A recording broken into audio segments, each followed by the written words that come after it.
क्या सच में केवल सकारात्मक सोच लेने से जीवन बदल जाता है? अगर ऐसा होता, तो हर व्यक्ति जो अच्छे विचार सोचता है, उसका जीवन तुरंत बदल जाना चाहिए था। लेकिन वास्तविकता इससे कहीं अधिक गहरी है, क्योंकि मैनिफेस्टेशन केवल विचारों का खेल नहीं, बल्कि पूरे शरीर, भावनाओं और तंत्रिका तंत्र की अवस्था से जुड़ी प्रक्रिया है। अध्यात्म और आधुनिक मनोविज्ञान दोनों धीरे धीरे इस बात की ओर संकेत कर रहे हैं कि इंसान केवल अपने शब्दों से नहीं, बल्कि अपनी आंतरिक अवस्था से वास्तविकता का अनुभव करता है। और उस आंतरिक अवस्था का सबसे गहरा संबंध तंत्रिका तंत्र से है। अब इसे बहुत धीरे धीरे समझते हैं। जब कोई व्यक्ति लगातार तनाव, भय, चिंता या असुरक्षा में जीता है, तो उसका तंत्रिका तंत्र जीवित रहने की अवस्था में चला जाता है।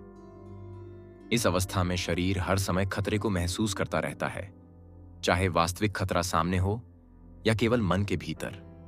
हृदय की गति बदल जाती है, श्वास उथली हो जाती है, शरीर में तनाव रहने लगता है और मन हर समय भविष्य की चिंता में घूमता रहता है। अब यदि इसी अवस्था में कोई व्यक्ति बार बार समृद्धि, प्रेम, सफलता या शांति के वाक्य दोहराए, तो ऊपर से शब्द सकारात्मक होंगे, लेकिन भीतर शरीर अभी भी खतरे की अवस्था में रहेगा।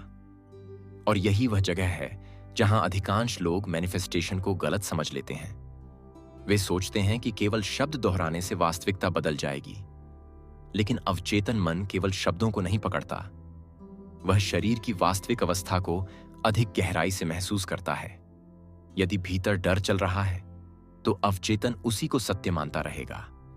यही कारण है कि बहुत लोग वर्षों तक सकारात्मक वाक्य दोहराते हैं, लेकिन भीतर से वही पुराने भय, वही असुरक्षा और वही संघर्ष महसूस करते रहते हैं, क्योंकि उनके तंत्रिका तंत्र ने अभी तक सुरक्षा की अवस्था को स्वीकार ही नहीं किया। अब यहां सबसे गहरी बात यह है कि मैनिफेस्टेशन का वास्तविक अर्थ केवल बाहर की चीजों को आकर्षित करना नहीं, बल्कि भीतर की अवस्था को बदलना है। जब तंत्रिका तंत्र धीरे धीरे सुरक्षित महसूस करने लगता है, तब व्यक्ति की ऊर्जा बदलती है, उसकी सोच बदलती है, उसका व्यवहार बदलता है और उसका पूरा जीवन अलग दिशा में बहने लगता है।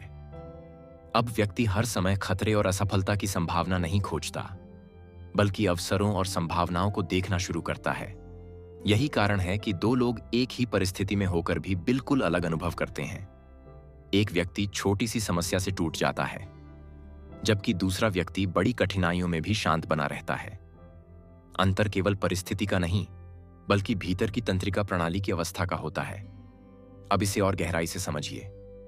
बचपन के अनुभव, असुरक्षा, अस्वीकृति, अपमान, डर और लगातार तनाव तंत्रिका तंत्र में छाप छोड़ देते हैं।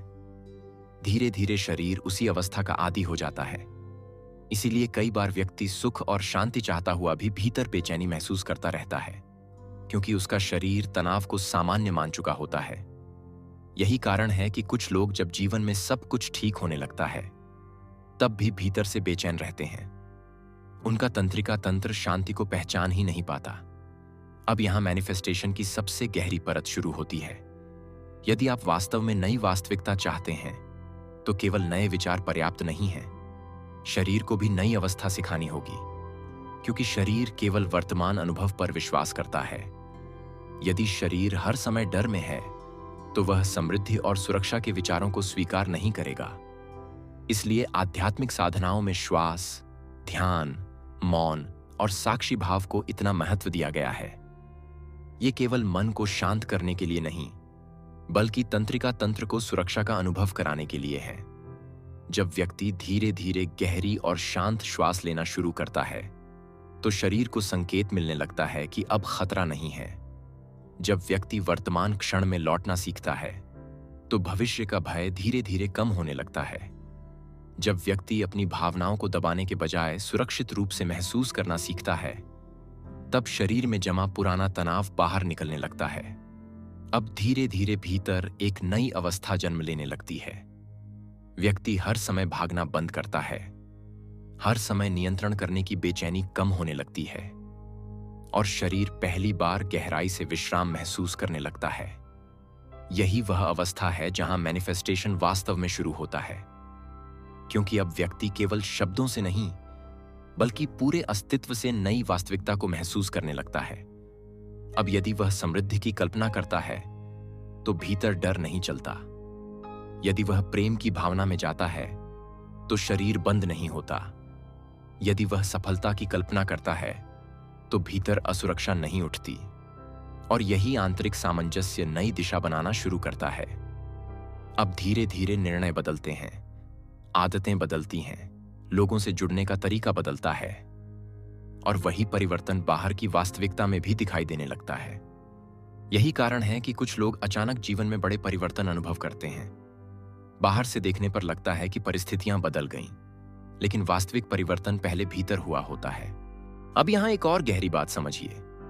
बहुत लोग मैनिफेस्टेशन को केवल इच्छाएं पूरी करने का माध्यम बना लेते हैं, लेकिन वास्तव में यह आत्म परिवर्तन की प्रक्रिया है। क्योंकि यदि भीतर का तंत्रिका तंत्र अभी भी भय में है तो चाहे बाहर कितनी भी उपलब्धियां मिल जाएं, व्यक्ति फिर भी असुरक्षित महसूस करेगा। लेकिन जब भीतर सुरक्षा, शांति और विश्वास आ जाता है, तब व्यक्ति बाहरी परिस्थितियों का गुलाम नहीं रहता। अब उसका सुख केवल परिणामों पर निर्भर नहीं रहता। यही कारण है कि अध्यात्म बार बार भीतर लौटने की बात करता है, क्योंकि वास्तविक परिवर्तन बाहर नहीं, भीतर की चेतना और तंत्रिका तंत्र में शुरू होता है। अब प्रश्न उठता है कि इस परिवर्तन की शुरुआत कैसे की जाए। पहला कदम है अपने शरीर को सुनना। जब भी भय, चिंता या तनाव उठे, तुरंत उसे दबाने की कोशिश मत कीजिए। पहले महसूस कीजिए कि शरीर कहां तनाव पकड़ रहा है।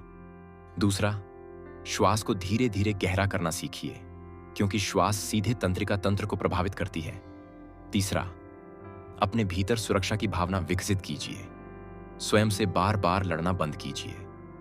चौथा, वर्तमान क्षण में लौटने का अभ्यास कीजिए, क्योंकि शरीर केवल वर्तमान में सुरक्षित महसूस कर सकता है। पांचवां, अपने भावों को स्वीकार करना सीखिए। जितना व्यक्ति स्वयं को अस्वीकार करता है, उतना ही भीतर संघर्ष बढ़ता है, और जैसे जैसे यह संघर्ष कम होता है, वैसे वैसे चेतना हल्की होने लगती है। अब व्यक्ति केवल भय से संचालित नहीं होता, बल्कि स्पष्टता और विश्वास से जीने लगता है।